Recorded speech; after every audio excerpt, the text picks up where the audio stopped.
여러분 안녕하십니까? 경제인사이트 정철진입니다. 한 주간의 경제 이슈를 돌아보는 주간 경제 인사이트.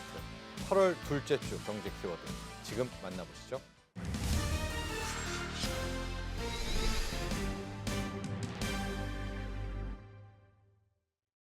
이재명 정부 출범 이후 첫 번째 우리 한국에서 펼친 외국 정상과의 정상회담이었습니다.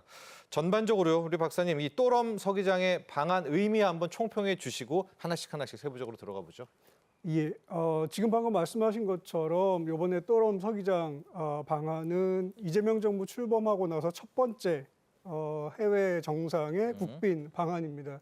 그래서 남다른 의미가 있고 우리나라 입장에서는 이 신정부 들어서 대아세안 외교의 첫 번째 스타트다. 물론 그렇죠. 이제 베트남이라는 나라도 한국과 여러 가지 무역이나 투자, 그다음에 인적 교류 관계로 상당히 중요하고 그래서 베트남 외교도 시작이지만 아세안 외교가 이제 본격적으로 시작한다라는 거를 알리는 계기가 되고요. 반면에 이제 베트남 쪽에서는 사실 베트남이 경제적으로 빠르게 성장하고 있는데 그 빠른 경제 성장의 가장 중요한 변수는 한국이라고 봐도 무방합니다. 지금 현재로서는. 예, 맞습니다. 예. 그래서 한국에 이제 새로운 정부가 들어섰고 베트남 경제에 그렇게 중요한 한국. 그럼 이 두 가지가 합쳐져 가지고 서기장이 직접 방문해 가지고 한국과 협력을 앞으로 향후 5년 동안 어떻게 풀어나갈 것인가 라는 거를 이야기하는 자리다. 이런 점에서 좀 의미를 찾을 수가 있겠습니다. 예.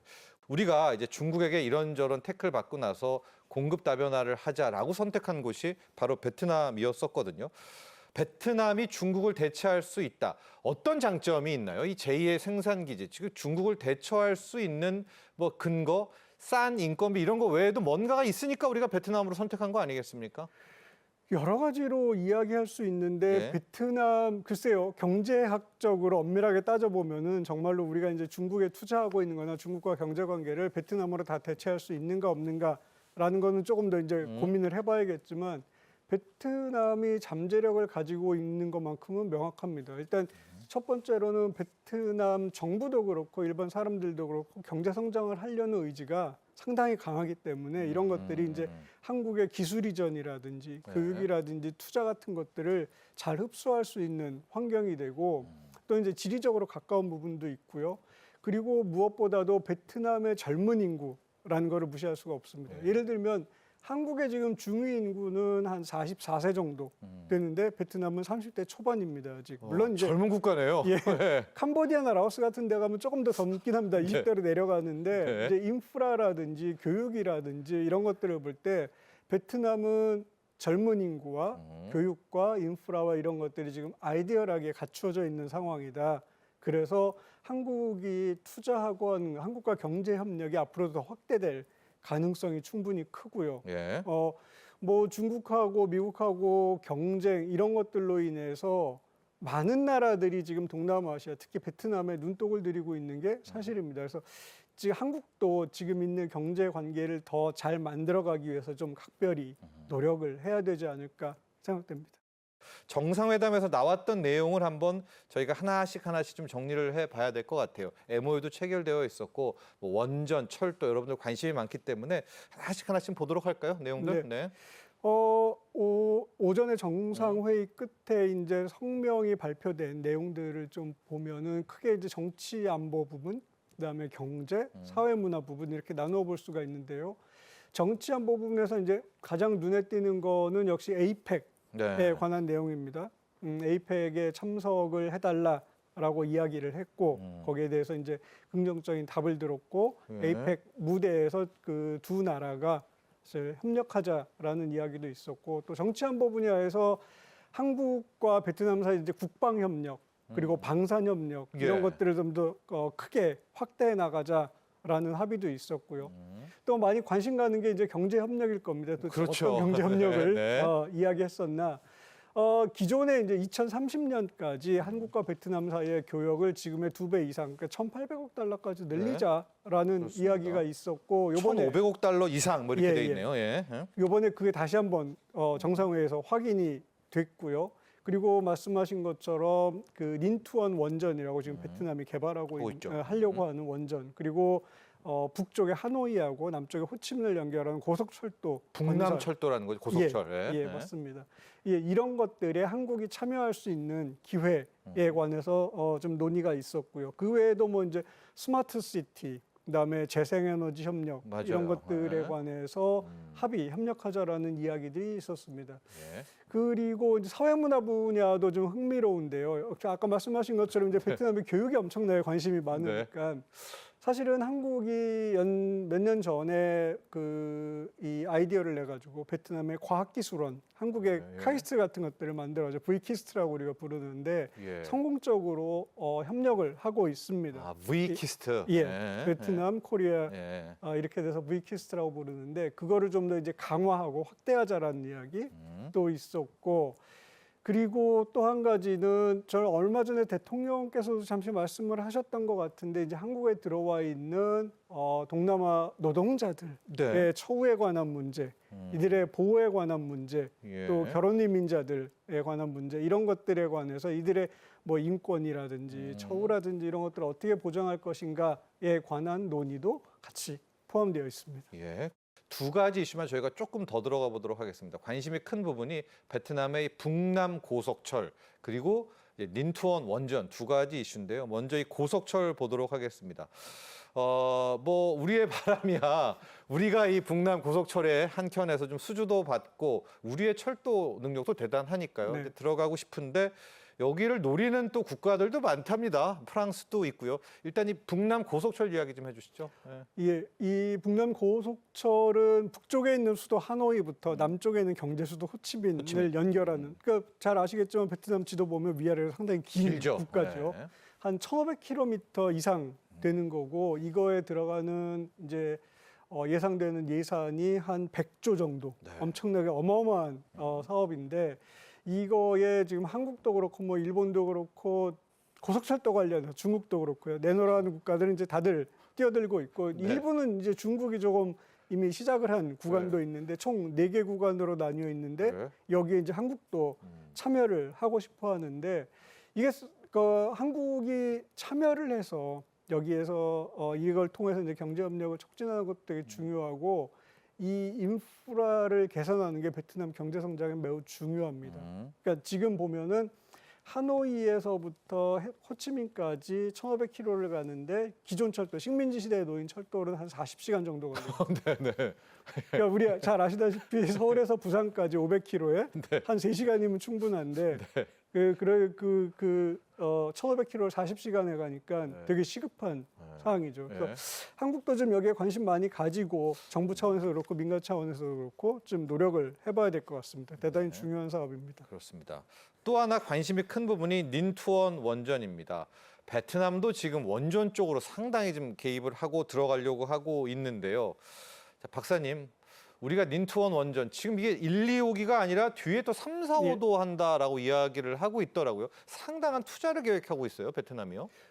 이 닌투원 원전은 지금 계획된 게 1, 2호기, 1단계에서 1, 2호기가 있고 2단계에서 3, 4호기, 그러니까 총 4개를 그렇죠. 건설하려고 하는데 사실은 이 2000년대 말에 이미 기획이 됐고 우선 협상 대상자도 러시아하고 일본으로 결정이 됐었는데 중단이 돼 버렸어요. 왜 그러냐면은 미래 전력 수요 예측이라든지 뭐 비용이라든지 이런 안전 문제라든지 이런 것 때문에 그랬다가 지금 현재 전력 수요가 급증을 하고 AI 있고 때문에. 네. 그리고 그 탄소 중립 목표를 또 맞추기가 상당히 어려운 상황에서 이걸 다시 추진해야 되겠다. 그래서 다시 하고 있는 건데 또 원전이 대세가 됐어요. 예, 유럽들도 갑자기 원전 갑자기 원전하면서. 그렇게 돼버렸습니다. 네. 그래서 여기 한국 기업도 지금 정부도 관심을 가지고 있고 참여를 하려고 하는데 모르겠습니다. 이게 뭐 뚜껑을 열어봐야 되는 거니까 그런데 어쨌든 이것도 좀 많이 노력을 해가지고 한국이 좀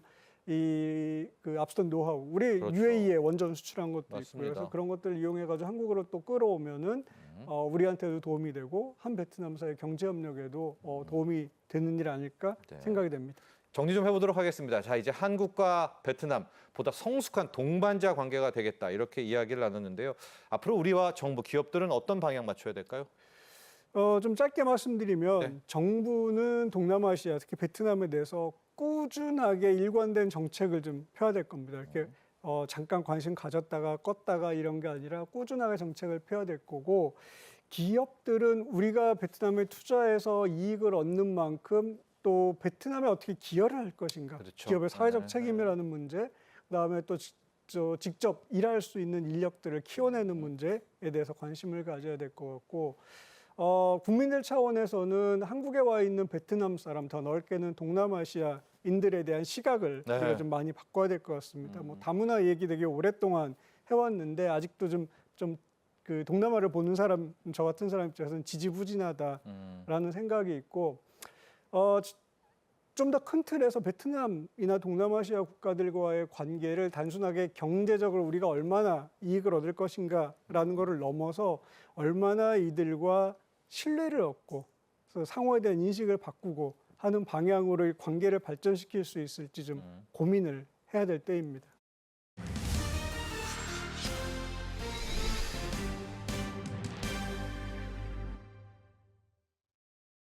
60년대 초만 하더라도 우리나라의 1인당 국민 소득이 100달러.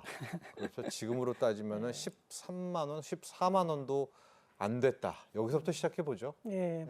사실 이제 1960년에 우리나라 1인당 GDP가 79.7달러였어요. 이게 이제 명목 GDP로 하면은. 정말 100달러가 안 됐네요. 예. 그러니까 물론 이제 실질 가치로 하면 좀 더 될 수는 있는데 명목 GDP로 제가 통계청에서 이제 오늘 아침에 다시 한번 확인해 봤는데 2024년에는 이제 36,000달러를 넘어갔죠. 그러니까 이걸 숫자로 그러니까 만약에 100달러라고 계산해도 이게 몇 배입니까? 360배가 넘는 거죠. 그러니까 이렇게 많이 400배 가까워. 예. 네. 근데 이런 이제 양적인 성장뿐만이 아니라 산업 구조도 한번 살펴볼 필요가 있어요. 60년에는 농림어업이 39.2%였거든요. 우리나라 전체 생산에서. 그리고 관공업이 이제 14.7%고 제조업이 12.3%였습니다. 근데 이게 2024년에는 농림어업이 1.6%밖에 안 돼요. 그러니까 사실 굉장히 이제 적은 양이죠. 그렇다고 해서 지금 농림어업의 생산량이 줄었냐? 그게 아니에요. 생산량은 훨씬 늘었는데 전체 경제에서 차지하는 비중은 거의 40%에서 1.6%로 떨어진 거죠. 그러니까 나머지가 다른 쪽이 엄청 발전한 거예요. 그렇죠. 네. 예, 뭐 서비스업이나 제조업 뭐 이런 거 할 것 없이 그러니까 어마어마한 성장을 이루어낸 거죠. 그러니까 이런 걸 보면은 그 양적으로 팽창한 것뿐만이 아니라 질적으로도 굉장히 많은 구조적인 변화를 겪었고요. 이 당시에 66년도에 이제 66년도면 우리나라가 그래도 최빈국을 벗어난 상태예요. 그러니까 전쟁, 그러니까 한국 전쟁 이후에 아주 극단적인 가난은 벗어난 상태인데도 불구하고 이 당시에 박정희 대통령이 이제 필리핀에 갔을 때 마르코스 대통령을 만나서 무슨 얘기를 했냐면요. 우리도 당신들만큼 잘 살았으면 좋겠다. 필리핀에 가서. 예, 그 당시에는 필리핀이 잘 사는 나라였죠. 네. 뭐 필리핀 기술자들이 우리나라 와서 인프라 건설도 많이 도와줬었고요. 그때 이제 1인당 GDP가 66년에 보면요. 우리나라는 130달러고 필리핀이 300달러였으니까 우리나라보다 2배가 넘게 잘 살았으니까 우리가 보기에 필리핀은 굉장히 잘 사는 나라였죠. 그 당시에. 그리고 우리나라 이제 농업이 그 당시에 쌀이 부족하니까 통일교 들여오고 막 농업에 대해서 투자를 할 때 그때 우리나라의 농업 자문으로 왔던 게 어느 나라냐면 파키스탄입니다. 역시 농업이니까. 예, 네. 파키스탄에 있는 농업 전문가한테 농업 기술을 배워서 우리가 농업을 이제 그 당시에 먹고 살 게 없는 시절에 그랬었는데 뭐 필리핀, 파키스탄 지금 생각하면 상상도 못할 일들이죠. 그쪽에서 와서 우리한테 자문을 해주고 이랬던 나라가 지금은 그리고 그때 이제 뭐 영화에도 이런 게 나오는데 독일의 광부로 파견되고 할 때 파독 광부. 그렇죠. 네. 예, 서울대 출신들도 많이 갔고요. 간호사들도 그렇고 그 당시에는 그 나라에서 정말 3D 업종에 해당하는 걸 우리나라가 가가지고 거기서 또 송금을 해오고 외화를. 지금 우리나라에서 보면은 약간 그 외국인들 중에서 이제 3D 업종에 있는 분들을 보면은 이제 조금 힘들게 일한다 생각이 들 텐데 우리나라는 예전에 그보다도 훨씬 못한 환경에서 또 이제 나가서 맞습니다. 송금을 해왔고 이런 과정을 겪으면서 지금은 정말 상상할 수 없고 그러니까 중진국 함정을 벗어나서 이제는 선진국 대열에 들어선 정말 거의 유례가 없는 2000년대 이후에는 유례가 없는 나라가 아닌가 싶습니다. 예. 자, 1인당 국민 소득 100달러에서 이제 37,000달러까지 오는 정말 눈부신 성장을 해왔습니다. 우리 장호진 이사와는요, 수출 지표 보도록 하겠습니다. 제가 초등학교, 당시엔 국민학교였었죠. 예. 우리 수출 100억 달러 돌파했다고 막 그때 독후감 쓰고 표 쓰고 했거든요. 우리 수출의 역사 한번 보도록 하고 수출 품목도 어떻게 바뀌었는지도 함께 점검해 주시죠. 네. 예. 그러니까 뭐 아까 말씀하신 국민학교 때, 지금 초등학교 때 이제 사회 시간에 많이 배우긴 하는데 네. 이게 또 그때 배운 것과 지금 또 얘기하는 것은 느낌이 좀 다르더라고요. 저도 다시 공부하면서 많이 느꼈는데 일단 광복 기준은 당연히 우리나라가 농업 국가였잖아요. 그리고 광복 이후에 이제 전쟁 거치면서 1950년대부터 우리나라도 본격적으로 이제 수출을 장려하기 시작했습니다. 근데 그 당시에 이제 수출을 장려한다고 한 정책 자체는 굉장히 긍정적이었다고 생각을 해요. 근데 뭐 생각하기도 좀 어려울 수도 있는데, 근데 아무래도 뭐 수출할 게 없다 보니까 그때는 1차 생산품 중심이었습니다. 뭐 쌀이라든가 생사, 비단 실이죠. 김, 한천, 그다음에 돼지털, 돈모, 면직물 같은 이런 1차 생산품이 중심이었는데 1960년대부터 변화하기가 본격적으로 시작이 됩니다. 이제 박정희 정권이 들어오기 시작하면서 1차 경공업 중심으로 뭐 본격적으로 이제 발전을 시키기 시작하고 1962년에 수출진흥위원회를 설립해요. 네. 그래서 그 당시 이제 본격적으로 이제 1차 경공업을 육성해야 된다라고 하면서 이제 합판, 가발, 신발, 그다음에 뭐 화장품, 제과 이런 것들이 이제 수출이 되기 시작합니다. 그래서 1964년에 수출 1억 달러를 처음으로 1억 달러요. 네, 1억 달러를 처음으로 달성을 합니다. 네. 그리고 1970년대부터는 우리나라가 또 빠르게 변화합니다. 그러니까 우리 굉장히 빠른 변화인데 10년이면 강산도 변한다고 하지만 전 세계적으로 유례가 없이 빠르게 이제 산업 전환하는 그런 나라의 모습을 보이거든요. 아까 말씀드렸듯이 1차 가공품에서 1960년대 이제 경공업, 그리고 1970년대 이제 중화공업을 본격적으로 육성하기 시작합니다. 1973년에 중화공업 추진기획단을 출범하면서 6개 전략 산업을 성장합니다. 그때 철강, 비철금속, 기계, 석유화학, 조선, 전자 이 6개 부문이 선정이 됐고 이쪽으로 본격적으로 이제 성장을 추진하는데 이게 또 성공을 해요. 성공을 하면서 우리나라 제품 수출이 중화학 제품 기준으로 해서 40%에서 50% 중심. 그러니까 기존 1960년대에는 경공업 제품이 80%였다면 이제 1970년대 들어오면서 중화학 제품 중화학으로. 비중이 본격적으로 성장하기 시작합니다. 그리고 우리나라가 이제 자동차 산업을 성장시키려고 이제 마음을 먹었는데 자동차 산업에서 우리나라만의 자동차, 그러니까 처음 자동차는 사실 외국의 자동차를 개조해서 만드는 시발 자동차였고 네. 그다음에 포니 자동차가 본격적으로 76년. 네, 76년에 나오기 시작하면서 이게 76년 처음으로 수출이 되기 시작했었죠. 그러니까 그게 이제 우리나라 자동차 산업의 시작이었다고 보면 되고 1980년대에는 역시나 또 중화공업 제품이 이제 50에서 60% 정도까지 성장을 하는데 그 당시엔 또 전기전자가 본격적으로 성장합니다. 그래서 전기전자 수출이 전 세계 전체에서 30% 정도를 차지하면서 성장하기 시작하고 이때 전기전자 제품은 주로 컬러 TV, 뭐 라디오, 그다음에 CD 플레이어, 휴대폰 이런 것 제품들이었고요. 그다음에 1990년대에는 우리나라가 수출 1,000억 달러를 돌파합니다. 그때 말씀하셨던 좀 국민학교 세대 때 이제 말씀하시는 거고. 네, 그때는 이제 100억 달러였는데. 그렇죠. 네. 그리고 그때 자동차와 선박, 화학 제품 같들이 본격적으로 성장했었고 반도체가 이제 드디어 수출 제품 1위로 올라서게 됩니다. 조윤선 박사님, 우리 철강 산업의 시작 네. 역사 한번 볼까요? 뭐 사실 철강이라는 게 이제 큰 범주에서 보면 대장간부터 다 철강 산업이 되겠지만 이제 그런 거 말고 현대식 의미의 철강 산업이라고 하면 우리나라에서는 역시 포항제철을 이제 먼저 거론할 수밖에 없죠. 포항제철이 이제 우리나라에서 제철소를 짓는다 그럴 때 해외에서 전부 다 부정적으로 봤어요. 이게 될 리가 없는 거다. 그러면서 그 당시에 이제 해외 원조 같은 거를 발했었는데 국제 제철 차관단이라는 게 있거든요. 근데 여기서 얘기를 했을 때 거기서 딱 퇴짜를 맞아요. 말도 안 되는 소리다. 한국에서 무슨 제철소냐. 그랬는데 이때 이제 그 박태준 회장이 어떻게 했냐면은 대일 청구권 자금이 있는데 이게 이제 일본에서 이렇게 돈을 그냥 주는 거 말고 대일 청구권 자금 중에 일본에서 한국에 투자하는 형태로 하는 게 있어요. 그래서 일본에서 이제 투자를 처음에 농수산업 그 지원 용도로다가 만들어 놓은 거를 제철소로 돌린 거예요. 일본에서도 이게 무슨 말도 안 되는 소리야 그랬는데 박태준 회장이 가서 이제 설득을 했죠. 그래서 일본에서 그 돈을 가지고서 짓기 시작해서 73년 6월에 이제 처음으로 생산을 시작을 했습니다. 그래서 해외에서도 굉장히 놀랐다 그래요. 한국에서 제철소로 저렇게 큰 용광로를 만들 수가 없는 나라였고 인력이 도저히 안 되는데 어떻게 했을까 했는데 어쨌든 이거를 만들어냈고 뭐 지금이야 뭐 그 이후에 쭉 생기면서 현대제철, 동북제강 이런 식으로 전 세계적으로 수출을 하는 다양한 제철소가 생겼고 단순히 그냥 철만 양쪽으로만 늘어난 게 아니라 여러 가지 특수광에서 굉장히 높은 경쟁력을 가지고 있죠. 근데 죄송합니다. 네. 네, 우리나라에서 이렇게 철강 산업이 크게 성장할 수 있었던 게 이게 저는 이제 두 가지로 보는데 철강 산업 자체의 노력도 상당히 있었지만 또 하나는 우리나라가 빠르게 성장을 했거든요.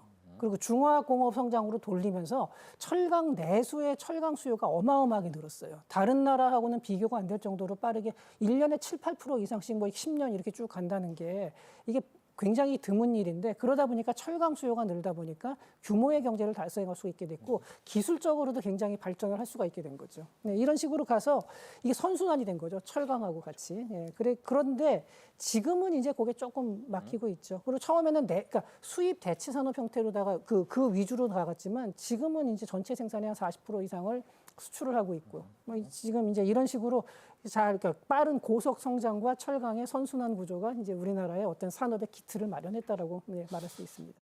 장우진 이사와는 우리 건설 산업으로 시작해 보도록 하겠습니다. 건설하면 이제 중동, 많은 또 그렇죠? 중동 그렇죠. 우리 일꾼분들, 우리 근로자들 생각이 나는데요. K건설의 역사 또 현주소까지 한번 보도록 하죠. 그렇죠. 그러니까 건설하면은 뭐 현대건설 많이 생각하실 겁니다. 현대그룹의 모태이기도 하고 현대건설이 이제 입지전적으로 뭔가 성장했던 스토리들이 있는데 어떻게 보면 현대건설이 어떤 그 건설 우리나라 건설 수출의 어떤 역사와도 함께하고 있다고 보시면 될 것 같아요. 1965년에 우리나라 건설의 첫 수출이 발생하는데 이게 현대건설이었습니다. 네. 태국의 고속도로 사업을 수출했었고 이 당시에 16개국의 29개 업체가 경쟁을 했어요. 근데 따냈습니다. 근데 저가 입찰이었어요. 그 당시에 어떻게든 이제 수주의 이력을 쌓으려고 저가 입찰을 받았고 어쨌든 우리나라가 처음으로 수주를 받으면서 글로벌 사업으로 이제 건설 사업을 뜨기 시작했다는 게 굉장히 의미가 되죠. 네, 처음으로. 그리고 말씀하신 대 1970년대에서 1980년대에 중동 붐, 오일머니가 굉장히 이제 많이 벌었잖아요. 그때. 그러면서 중동 건설 붐이 생겼고 우리나라 기업들이 본격적으로 그때 플랜트와 토목공사를 하면서 돈을 벌어들였던 시기였고요. 그다음에 1990년대와 2000년대 같은 경우에는 아시아, 아프리카, 남미 지역을 좀 더 확산시켰던 국면이었고 2010년대를 보면 우리나라 업체들이 본격적으로 플랜트를 많이 수출했습니다. 그러니까 중동이라든 이런 쪽으로 화공 플랜트 쪽을 많이 수출하면서 우리나라 기업들이 이제 성장하는 계기가 됐었는데 부가가치도 훨씬 커졌겠네요. 그렇죠. 네. 근데 아무래도 지금 이제 전반적인 상황 자체가 건설 플랜트 시장, 우리나라의 건설 시장도 약간 침체가 돼 있고, 그리고 글로벌 시장으로도 봤을 때 화학 플랜트 시장이 약간 정체가 돼 있고 하다 보니까 건설업체들이 새로운 활로를 찾아야 되는 상황으로 오게 됐죠. 그래서 네. 새로운 활로를 어디서 모색할 거냐라고 봤을 때 지금 현재 얘기가 되어오는 것들은 이제 원전 쪽이 주로 메인이 되면서 원전 쪽을 통해서 새롭게 모멘텀을 만들자 이렇게 얘기가 나오는 상황이라고 보면 되고요. 근데 우리나라 건설업체들이 가장 큰 강점이 있습니다. 그러니까 지금 이렇게 뭐 수출한다, 단지 수출하고 싶다라고 할 수 있는 게 아니고 이력을 보면서 점점 하는 걸 봤더니 우리나라 기업들이 잘한다는 거죠. 근데 뭘 잘하냐? 네. 납기를 잘 맞춥니다. 대표적으로 그 싱가포르에 보면 이제 말레이시아의 쌍둥이 빌딩 올라갈 때 예. 한쪽은 우리나라가 있고 이제 한쪽은 일본에 있는데 납기에서 차이가 굉장히 많이 났거든요. 그러니까 우리나라는 딱 정기간에 우리가 해준다는 기간에 딱 맞췄었고 일본은 뭐 이제 매뉴얼대로 하다가 네. 굉장히 늦었다는 그런 얘기도 있었는데 우리도 매뉴얼대로 했는데 빠른 거죠. 아 그렇죠, 네, 네. 그렇죠. 네. 네. 물론 그렇긴 하지만 어쨌든 우리나라 기업들이 이제 이 기간을 맞춘과 동시에 또 신뢰성이 있기 때문에 그만큼 건설 쪽에서 우리나라에 대한 어떤 신뢰도 믿음이 좀 있었다고 보시면 되고 또 외국 플랜트 사업이나 이런 대형 사업들을 추구하다 보니까 기술력도 많이 쌓였습니다. 그러니까 축적이 됐다는 거죠. 물론 이 기술에 있어서 어떤 설계나 이런 쪽은 조금 부족하지만 그래도 시공 능력만큼, 시골에서의 기술력만큼은 우리나라가 전 세계적으로도 탑 수준이다. 이렇게 볼 수 있을 것 같습니다. 그리고 이 산업을 지금 빼놓을 수가 없습니다. 주식시장에서도 가장 핫하고 환미 관세 협상에서도 가장 지금 쟁점, 주역이 되고 있는 조선업입니다. 우리 K조선을 보면 정말 기적의 역사다 이런 평가들 전문가들이 내리고 있는데 우리 그렇죠. K조선 흐름 한번 또 다 보죠. 일단 시작부터가 정말 네. 기적이었습니다. 시작이 기적입니까? 네, 시작이 기적이죠. 예. 아까 철강도 뭐 힘들다고 말씀하셨지만 조선도 사실 이게는 맨 땅에서 할 수 없다고 얘기했었거든요. 철강이 있어야 또 조선이 되는 거잖아요. 그렇죠. 예. 그러니까 철강이 있고 이제 조선이 지어져야 되는데 조선을 이제 1970년대 초에 조선소를 짓겠다고 했는데 누가 이제 돈을 대주냐 이거죠. 예. 정중 회장님이 영국으로 갑니다. 영국으로 가서 바클레이즈 은행에 가서 돈을 달라고 하니까 당연히 안 주죠. 뭘 믿고 해주냐라고 하니까 정주영 회장이 네. 500원짜리 그 당시 지폐, 네. 500원짜리 지폐 뒷면을 보여주면서 거북선을 보여줍니다. 우리나라는 400년 전에 이런 배를 지었던 나라다. 이런 배를 지었던 기술력을 기반으로 해서 우리는 할 수 있다라고. 그걸 믿고 돈을 대줍니다. 바클레이즈 은행에서. 네, 바클레이즈 은행에서. 그래서 우리나라 조선소가 지어지고 본격적으로 사업이 시작이 됐죠. 네. 제가 울산에서 자랐는데 울산에 이제 현대중공업 조선소가 정말 어마어마하게 커요. 그러니까 차로 가면 한 30분 정도 거리를 가야지만 공장 끝에서 끝을 볼 수 있습니다.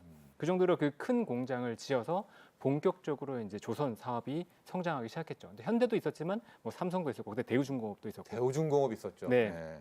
이래서 옥포. 네, 그렇죠. 맞아요. 그러니까 이런 기업들이 본격적으로 산업을 발전시키면서 우리나라 수출이 이루어지기 시작했고요. 그래서 우리나라가 이제 1960년대 처음에 설립됐고 72년에 아까 말씀드렸던 울산 조선소가 기공이 됐고요. 그다음에 1980년대에 일본과 유럽이 장악한 시장에서 본격적으로 이제 수주를 따기 시작합니다. 그리고 2000년대에 들어서면 세계 시장 점유율 1위를 달성합니다. 그러니까 우리가 무에서 정말 유율을 창출했다고 보면 될 것 같고요. 근데 물론 현재는 지금 중국 조선 업체들한테 1위를 내줬습니다. 그래도 네. 특수선 분야, LNG 같은 특수선 분야에서는 우리나라가 독보적으로 1위를 차지하고 있고 또 고부가치 선박에서는 여전히 1위를 차지하고 있기 때문에 조선에서의 경쟁력은 가지고 있다고 볼 수 있고요. 이 상황에서 우리가 또 새로운 돌파구를 마련했죠. 미국과의 관계를 또 공고히 하면서 MRO 쪽 미군 함정에 이제 MRO를 수주를 하면서 뭐 다시 한번 성장할 수 있는 계기가 됐다라고 볼 수 있는 상황인 것 같습니다. 자, 우리 국내 자동차 산업은 최초로 시작한 게 이제 군용 지프차. 거기서 기술 배우고 이러면서 시발 자동차 여러분도 잘 아시고 그다음 포니 이제 여기까지는 우리 국민분들이 거의 역사를 외우다시피 하는데요. 우리 한국 자동차 산업이 지나온 길 한번 정리해 주시죠.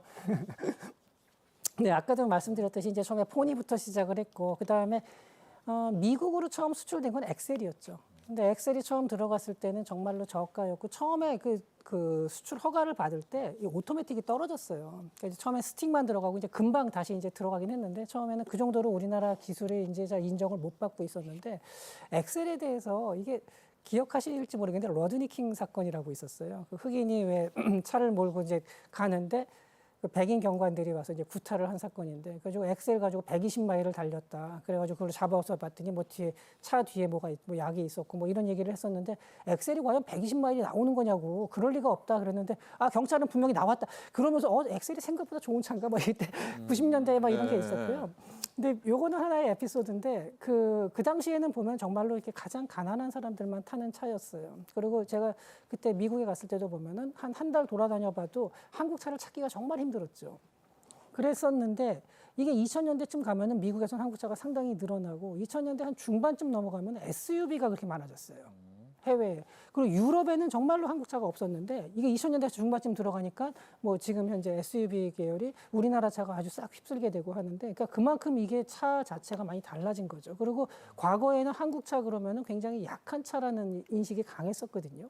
근데 이게 이제 지금은 뭐 굉장히 달라졌어요. 특히 전에 그 타이거 우즈가 그 제네시스에서 한번 뒹굴렀는데 멀쩡하게 살아난 걸 보고 와 한국차가 생각보다 튼튼하네 또 이런 그러니까 이런 그런 식의 에피소드와 함께 강해지네요. 네, 원래 그런 게 브랜드 있습니다. 이미지가요. 일본 네. 차도 그래요. 처음에 일본 차가 미국에 들어갔을 때는 미국 사람들이 아 저렇게 작은 차를 어떻게 타냐고. 그러니까 이 미국 사람들이 생각하는 자동차 그런 뷰익 같이 큰 차들이었거든요. 링컨 컨티넨탈 이런 차들이었는데 이게 오일 쇼크를 겪으면서 일본 차를 타기 시작했고 타보니까 괜찮네. 그러니까 연비 좋은 차 이런 식의 인식이 되면서 일본 차가 많이 팔리게 된 건데 그런 에피소드. 그러니까 물론 이것 때문만 된 건 아니고 근본적으로 차가 많이 좋아지고 여러 가지로 좋아진 게 있죠. 그리고 우리나라에서도 차 디자인에 대해서도 이제 신경을 많이 쓰고 이러면서 차가 굉장히 전반적으로 모든 게 업그레이드 됐는데 그런 에피소드도 도움이 된 거고요. 또 하나는 자동차 산업 자체가 물론 많이 발전한 것도 맞지만 자동차 산업이 그렇게 발전하는 데 있어서 자동차 산업 업계의 노력만 가지고 되는 게 아닙니다. 주변에 다른 산업들이 발전해야 돼요. 특히 철강이라든지 뭐 전자제품이라든지. 그러니까 이것들이 같이 발전하니까 여러 가지로 시너지가 난 거지. 자동차가 그러니까 하나의 저는 상징적인 거라고 봐요. 자동차처럼 저렇게 다양한 부품, 다양한 산업의 부품들을 갖다가 쫙 모아서 만드는 하나의 완성품이거든요.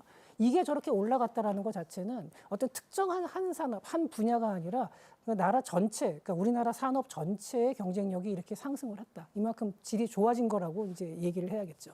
조윤승 박사님과 함께 우리 70년 금성 반도체부터 반도체 역사 한번 쭉 예. 하나씩 보도록 할까요? 예, 이제 사실은 우리나라의 전자산업이라고 할 만한 게 이제 70년대에 들어와서 생긴 건데 지금 LG라는 기업을 사람들한테 이렇게 원래 뭔지 아냐 그러면 잘 몰라요.